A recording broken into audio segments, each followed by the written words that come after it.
Por que que o socialismo é impossível? Sempre falhou e sempre vai falhar. O Ludwig von Mises já explicou isso há praticamente um século atrás no seu ensaio sobre o socialismo, sobre o cálculo econômico no socialismo. Nós vamos falar sobre isso e vamos relacionar essa impossibilidade do funcionamento do socialismo em uma economia, em uma sociedade, com o aumento da taxa de juros que aconteceu recentemente aqui no Brasil. Então, se você curte conteúdo, já deixe seu like, se inscreva aqui no canal. Então você já deve ter percebido, se você é uma pessoa perspicaz, que o socialismo não funciona. Não funcionou em Cuba, não funcionou na União Soviética, não funcionou na Venezuela, não funcionou na Coreia do Norte e não funcionou em nenhum lugar que foi testado. Mas você sabe explicar logicamente por que que ele não funciona? É o que vamos fazer aqui. Então, a informação básica em uma economia em uma sociedade, e quanto mais complexa, mais necessária ela é o preço. Por que que o padeiro sabe que ele precisa produzir pão e não qualquer outra coisa? Não é porque ele é uma pessoa muito bondosa, não é porque ele é uma pessoa extremamente inteligente, é simplesmente porque ele sabe que se ele produzir pão, o pão for bom, por determinado preço, as pessoas vão lá e vão comprar, ou seja, existe demanda por aquilo que ele está produzindo.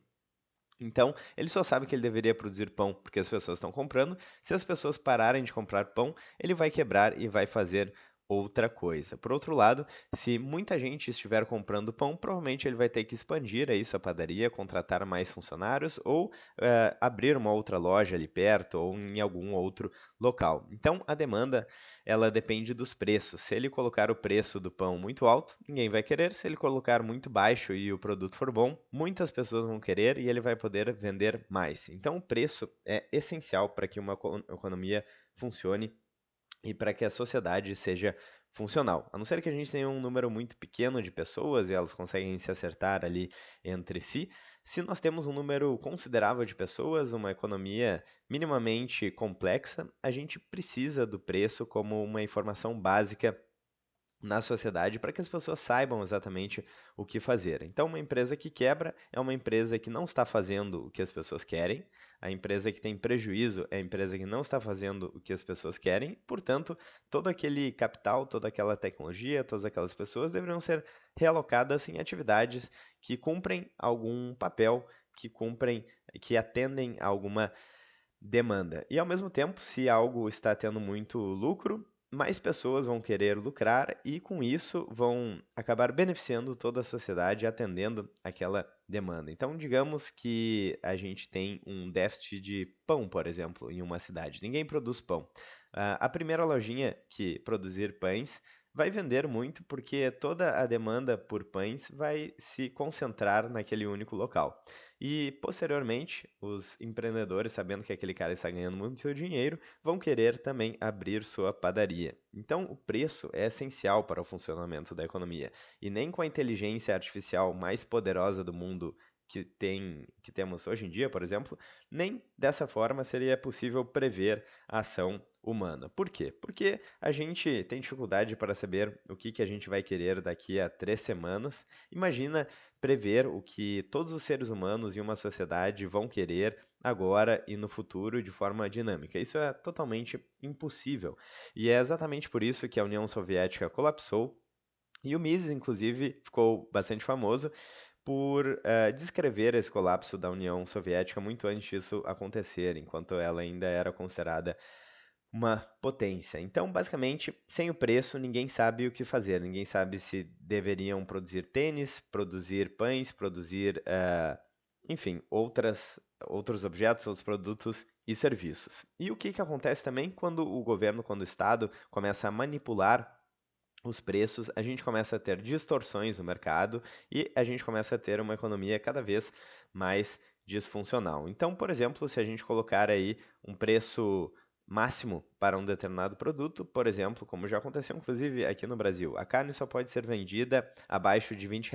Ninguém, ou praticamente ninguém, consegue produzir uma carne que vale a pena ser vendida por R$ 20, um pedaço mais nobre de carne, digamos assim. Picanha só pode ser vendida abaixo de R$ 20. O que que vai acontecer? Ninguém vai vender picanha, porque todo mundo teria prejuízo vendendo picanha por R$ 20 ou praticamente todo mundo. Então a gente vai ter uma escassez de picanha, que é o que a gente vê em países que tentam implementar essas medidas de controle de preços. Por outro lado, se a gente estipular que todas as picanhas devem ser vendidas abaixo de R$ 1.000, isso não fará diferença. Então, a única consequência de um tabelamento de preços é a escassez.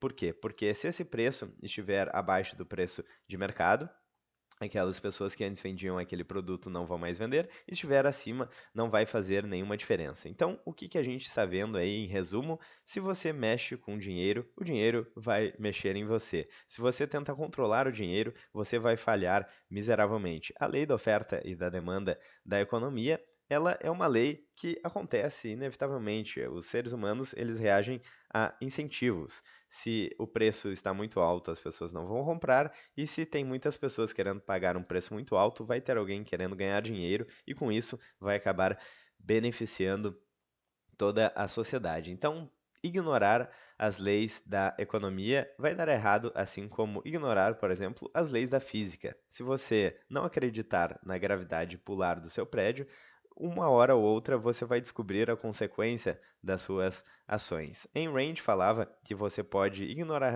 a realidade, mas não pode ignorar as consequências de ignorar a realidade. No caso da economia, isso acontece de forma muito mais difusa, é mais complexo de ver essas relações de causa e efeito, porque a gente tem uma sociedade com muitas pessoas e muitos fatores que explicam é, o que está acontecendo. Mas, inevitavelmente, a gente vai ver as consequências. E no socialismo é a mesma coisa. Quando o socialismo é implementado, quando o controle de preços é implementado, quando esse tipo de medida é implementado, a gente vê miséria, pobreza, falta de insumos e por aí vai.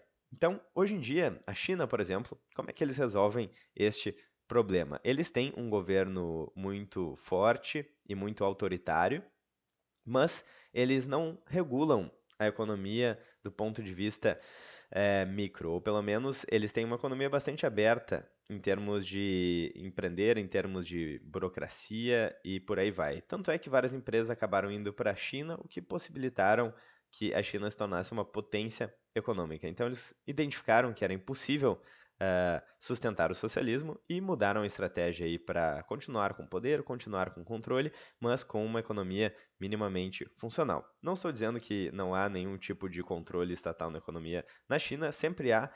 Na verdade, não é preto e branco, não é algo binário como um ou dois, existe controle e não existe controle. O que a gente tem na prática é um nível maior ou menor de controle estatal aí, interferência estatal na economia, e o que é claro é que quanto mais interferência, mais decisões irracionais são tomadas, porque as pessoas não têm a informação correta das coisas, que no caso é o preço aqui no exemplo desse vídeo, e elas tomam decisões erradas e isso gera problemas. Então, por exemplo, empresas zumbis, elas aparecem com crédito muito baixo, e por aí vai. Então, temos vários exemplos disso, desses problemas acontecendo na economia. Empresas zumbis são aquelas empresas que não dão lucro, mas elas continuam existindo por causa de um crédito muito barato, um crédito subsidiado aí com taxas de juros próximas de zero. E aí a gente entra na parte final do vídeo, que é qual que é, então, uma das piores coisas de se mexer. Qual que é o pior preço? Se a gente mexe no preço do feijão, a gente pode não ter mais feijão no supermercado. Mas se a gente mexe no preço do dinheiro, a gente pode atrapalhar toda a economia. E quando a gente vê as últimas crises que aconteceram nos Estados Unidos, então a crise ali da bolha .com próximo dos anos 2000, 2001, aconteceu depois de uma baixa artificial de juros, o que permitiu vários negócios que seriam sustentáveis a um juros mais alto. Quando o Banco Central subiu os juros, tivemos aí um crash. 2008 aconteceu mais ou menos a mesma coisa, a gente teve um juros muito baixo artificialmente por conta aí das medidas do Banco Central dos Estados Unidos, o Federal Reserve. Quando o Banco Central subiu os juros, ou seja, o dinheiro ficou mais caro, aquelas empresas que eram viáveis com o crédito muito mais barato, com juros mais próximos de zero, elas entraram aí em colapso. A gente teve o problema aí dos imóveis, a crise do subprime, ou seja, com taxas muito baixas, era muito fácil financiar imóveis, comprar imóveis, a bolha imobiliária foi criada, quando subiram os juros, tivemos problema. E recentemente também, em 2020, se vocês observarem aí no Federal Reserve de São Luís, eles têm dados muito bons e a gente vê aí que o Banco Central baixa a taxa de juros, quando eles sobem a taxa de juros, as empresas quebram, entram em recessão e o ciclo se repete, eles baixam ainda mais a taxa de juros. Então, uma coisa que está acontecendo atualmente e há algum tempo já, na verdade, é a manipulação da taxa de juros, a manipulação do preço do dinheiro, e isso causa consequências na economia. Se a taxa de juros estiver mais próxima do que seria uma taxa de juros de mercado, os problemas não serão tão graves, mas se a distorção for muito grande, o problema será mais grave. Por exemplo, digamos que a taxa de juros aqui no Brasil baixe para zero. O que vai acontecer? Todo mundo vai pegar crédito e negócios que não seriam sustentáveis vão começar a existir. Em algum determinado momento, essa dívida vai ficar crescendo e o Banco Central vai voltar a subir os juros. Quando o Banco Central voltar a subir os juros, todos aqueles negócios que eram viáveis com juros zero vão deixar de ser viáveis e essas empresas vão quebrar. Então, é exatamente assim que acontecem as maiores crises que nós testemunhamos. Então, quando dizem que o capitalismo falhou porque a gente tem crise de mercado, observe a manipulação nesses momentos. Isso vale para a crise de 29 e para várias outras. Então, observe como a manipulação da moeda, a manipulação do dinheiro acaba afetando a economia como um todo. E qual que seria uma potencial solução, então, para o problema? Para quem acompanha o canal aqui já sabe, o Bitcoin é um dinheiro que ele está aí na economia, ele foi criado e não depende de nenhuma entidade central, de nenhum banco central. Então, não é possível manipular a taxa de juros do Bitcoin como os bancos centrais manipulam a taxa de juros, emitindo dívida, criando dinheiro do nada. Existe um limite de 21 milhões de unidades de Bitcoin que não pode ser alterado. Então, todo o protocolo do Bitcoin já prevê uma inflação decrescente. Então, isso quebra esse paradigma. É importante lembrar também que as moedas fiduciárias, da forma que a gente tem hoje, o padrão monetário global que a gente tem hoje, existe desde 1971, com o final do acordo de Bretton Woods. Então, o presidente dos Estados Unidos, da época, o Richard Nixon, revogou o acordo de Bretton Woods, tirou a paridade do dólar com o ouro, e desde então a manipulação está cada vez mais forte. Então, quando a gente pensa, o sistema monetário sempre foi assim, não vai mudar, na verdade, esse experimento monetário que a gente tem hoje é algo muito recente. E sim, ele pode mudar. O que acontece é que o nosso tempo de vida aí ele é menor do que o que seria necessário para entender aí ter uma perspectiva histórica da economia. Na verdade, a gente está em um experimento monetário que pode acabar aí mais para frente, provavelmente vai, porque o dólar já perdeu mais de 80% do poder de compra, o real também, e as moedas fiduciárias então estão tendendo a zero, enquanto o Bitcoin está se valorizando ao longo do tempo. Bom, então esse é a síntese do motivo pelo qual o socialismo não funciona, porque é impossível o cálculo econômico no socialismo.